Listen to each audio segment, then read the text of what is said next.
It was a gorgeous summer day, and traffic was heavy on the freeway. I was driving our minivan. I was pretty stressed. My husband and I had just returned from out of state the night before with his mom, dad, and their 3 dogs. His dad had a stroke the week before, and they were going to stay with us while he recovered. It ended up being the whole year. I should probably tell you we had 6 children living at home, between the ages of 17 through 5, and a dog of our own at the time. Life had thrown us all a curve, but we were handling things as they came along. We have always taught our children that family is important. I had to pick up my paycheck so I could go food shopping before going to work at 3 p.m. I was on a tight but doable schedule. God had a different plan and a wonderful sense of humor. A car was in the median strip on the left, with a flat tire, and a group of Boy Scouts was sitting on the grass. I had been going with the flow of traffic in the high-speed lane when the car in front of me slowed to go into the grassy median to help them. As I put my foot on the brake to slow down, I looked in my rearview mirror and saw the grill of a semi. Not the semi, the grill of the semi. It was literally my worst nightmare. I was horrified and panicked. I remember saying out loud, "I cannot believe I'm going to die today." It was about 3 seconds from the time I saw him until I was hit, but those 3 seconds changed my life and me completely. Immediately time stopped. It became eternal. I was alert, oriented, and still driving throughout the entire process. I was in my body, but was taken out of Earth's time frame. There was no sound. All was quiet and calm. I spoke out loud throughout the entire conversation while his replies were in the form of thoughts placed in my head. With time stopping came a huge feeling of enormous love that just kept growing stronger and stronger. The panic was replaced with love that gave me such a calm feeling, and I was no longer afraid. I was being hugged, big time. I had never felt love like this before. Instinctively, I knew this was God. Think of someone who loves you dearly. Now multiply that feeling by about 1,000,000 and maybe you will come close to how loved I felt. I could feel that there were also 2 others with me. I can't explain how I know this, but one was my grandmother. It took 7 years to figure out who the other was. I didn't know who it was at the time. And I will share how I found out later in this story. I really wanted to cry, but there was no time. Most of us go through our lives being taught to believe in God. I was brought up in a very strict Catholic household by parents who did not live what they demanded from us. Okay, I did believe, but I was very angry with him because of my abusive childhood and life in general. Now I had been given proof, enough for me, that there really is a God. The next words out of my mouth were, "Oh, shit. I screwed this up. There really is a God." I was mortified at my language and this knowledge. I quickly said, "Oh, sorry." His reply to me was even greater love and a feeling of my child. "Calm down. Everything is just fine." I actually felt like his child, and it was a very safe and warm place. He has very loving and gentle hands. With that placed in front of me to see and feel was a review of my life, in color. I had to see and feel all the good I had done, and the good I didn't even know I did. I actually could feel the joy each person felt when I touched their life in a loving way. I was getting caught, doing something right for once in my life. During the good, he was telling me, "I am so proud of you." I felt such joy for making him so proud because I never realized what that felt like because I always felt like I couldn't do anything right. Reviewing my random acts of kindness gave me the most joy because I was able to feel the difference I made in someone's life that I hadn't realized at the time, and I didn't even know them. Little acts of kindness mean so much to God. Also, I had to see and feel all the hurtful things I had done, even the hurtful things I didn't know I did. I had to feel the person's hurt I caused. But you know how they say in prayers that we will stand before God and be judged one day. God was not judging me. I was looking at my actions, with God at my side loving me while I was judging myself. And believe me, No one can judge me any harsher than I already judge myself. It was like getting caught by my parents when doing something wrong. During the hurtful review, I was so ashamed, and there was no hiding. He was asking me, what different choices could you have made? What are you learning from this? Not yelling at me and saying, how could you do that? Or, you're going to hell. This was clearly not the punishing God I had been taught to believe in. The hardest part of this was realizing he had already forgiven me. I was having a hard time forgiving myself. He showed me how I couldn't let his love in without first forgiving myself. Punishing myself didn't make me better in his eyes. Accepting his love was what he wanted from me. Once I was able to accept that God only loved, it was easier for me to openly and honestly look at my life. I wanted to learn as much as I could. I had so many questions. God loves me the way I love my children. Even when they do something wrong, I still love them. I'm not happy with their actions, but that doesn't change my love for them. I hurt for them, and I make them take responsibility for their actions. I had taken parenting classes and read all I could find so I wouldn't make the same mistakes my parents did raising kids. He showed me that even though I wasn't physically abusing my kids, I was killing them with my words. That is just as bad. I could feel their pain. I felt like such a failure. I just kept repeating, I'm so sorry, over and over again. He just kept on loving me. When the life review was over, he placed in front of me why I came to earth. I was so amazed.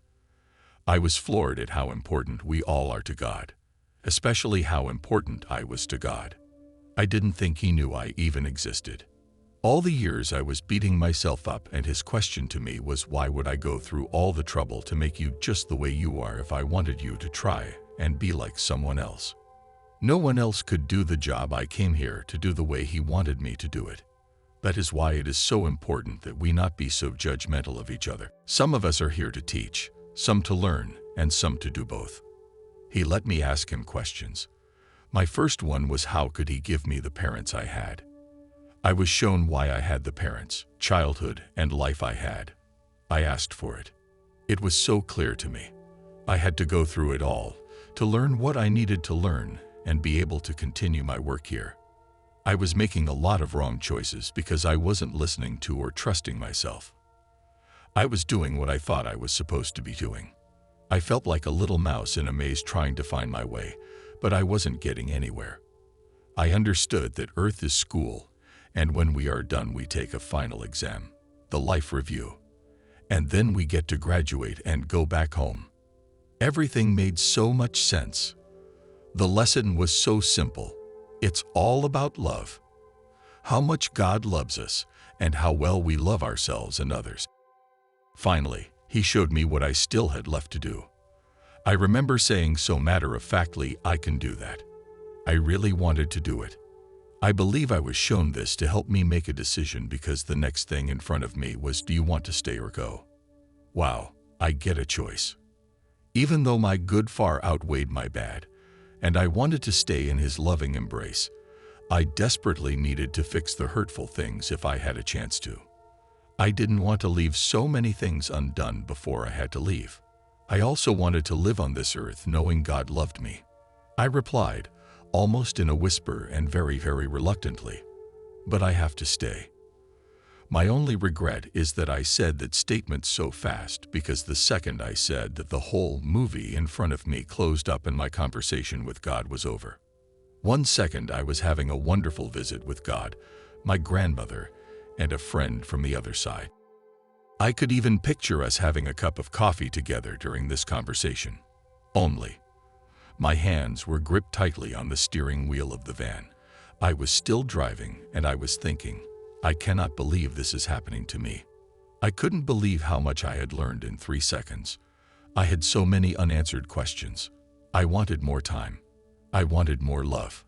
I didn't want this to end. I couldn't believe all the things my brain could do at one time. I was disappointed that I didn't get to see the light, because I could feel the edges all around me. But I had made my choice. Suddenly, it was over. I was literally pushed back into reality, Earth's time. Everything but his love, my grandmother and friend was gone. Gee whiz. In my head I was told, take your foot off the brake and floor the gas. I didn't ask any questions and just did as I was told. As I hit the car in front of me, the semi hit me. I clipped the car and sent it safely into the median. The truck did not jackknife. I drove about 100 feet more and went into the median and stopped because I wasn't sure what was going to happen and didn't want to be in the middle of it.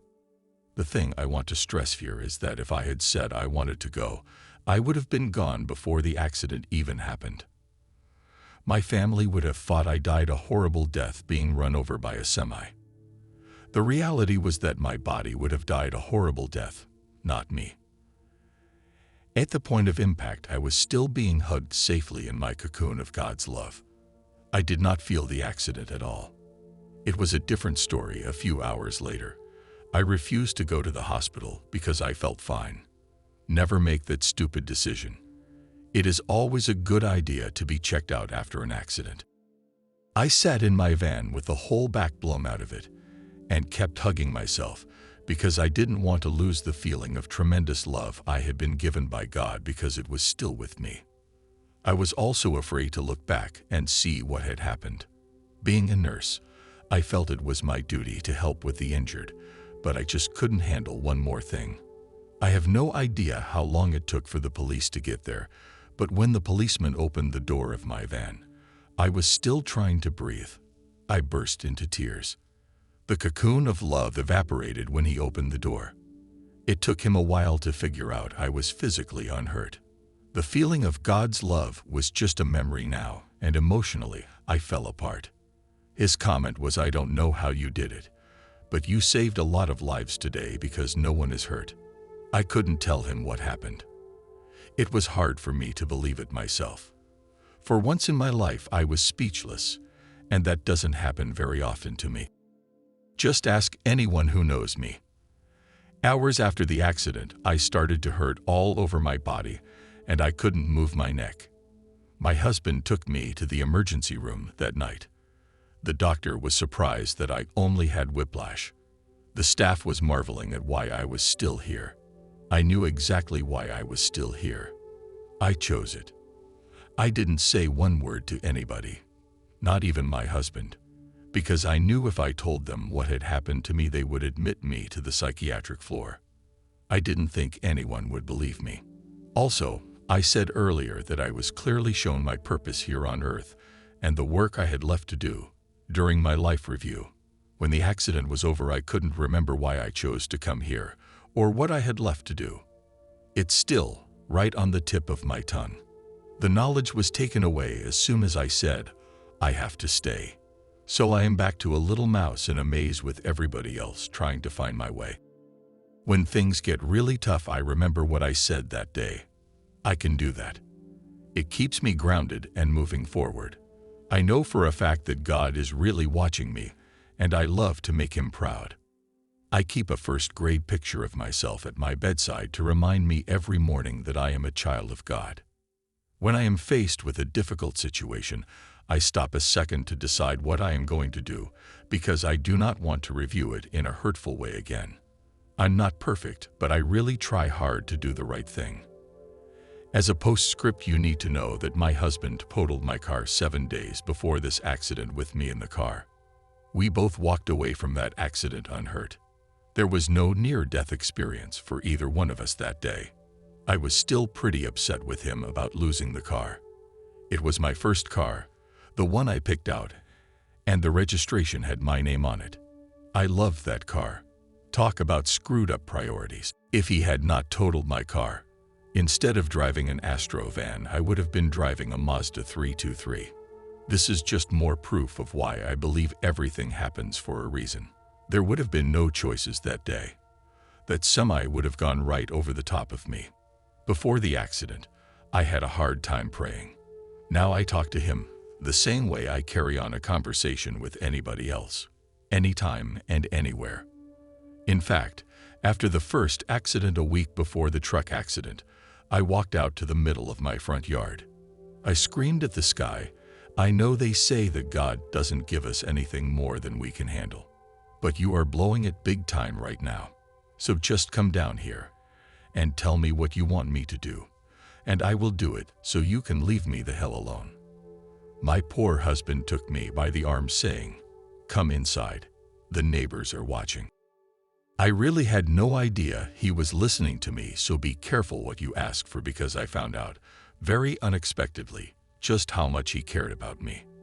I don't need to scream at him anymore. I understand what he was trying to tell me now.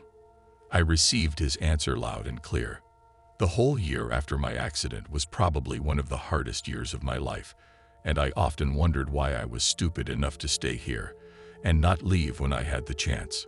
I kept yelling at myself, "What the heck were you thinking?" Now, looking back at what I learned and how blessed I am today, I am so glad I stayed. When I see the rays of sun stream through the clouds, the Holy Spirit, sometimes I get really homesick. To me, God is the light.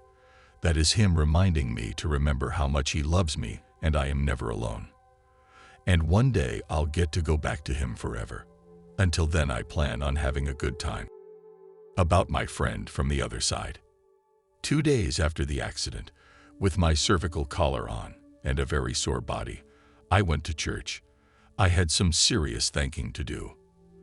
Before Mass, a lady I know came up to me and asked me about my accident. One of her questions to me was, "Who was with you?" I replied timidly, God and my grandmother." She smiled and asked, "Who else?" I was very reluctant to tell her, but I told her about my mystery friend from the other side anyway. She didn't think I was nuts and told me I could find out their name by asking. I was very skeptical, but I felt much better after talking with her. After Mass, another lady I didn't know came up to me and asked me about the accident. We had almost the same conversation. I was not the only one this had happened to. We were connected by a shared experience, a near-death experience. They knew what I knew. They both had the names of the persons with them. Well, I asked on a daily basis for a while and finally gave up trying to get the name of this person who was actually still with me. 7 years later, I was watching a TV program that was about near-death experiences and our spirit guides from the other side. They explained a different way of asking for a name. That night before I went to bed, I asked, out loud, to be given their name in a dream, and please help me remember it in the morning. My brain woke up first before my eyes opened, and I had a name in my head, just like the conversation I had with God during my life review. I was given the name Amy. How I knew this was real is that when I tried to argue with it, it just kept getting louder and more insistent in my head. Most of my family and friends all have names now. Some have more than one, and a few were given the names by just asking, like I was told to do 7 years before. The more I am open to the possibility of help from the other side, the more help I am given. I stopped trying to explain everything away. I talk to Amy all the time. If you are not sure you have someone with you, let me explain it this way. When I am having a problem with something, I go to sleep and dream about it, and when I wake up in the morning, I have an answer to my problem. That is Amy helping me. There are a lot of times that I don't even have to go to sleep to get an answer now. Her help has been, and still is, priceless to me. I look forward to seeing her again, one day.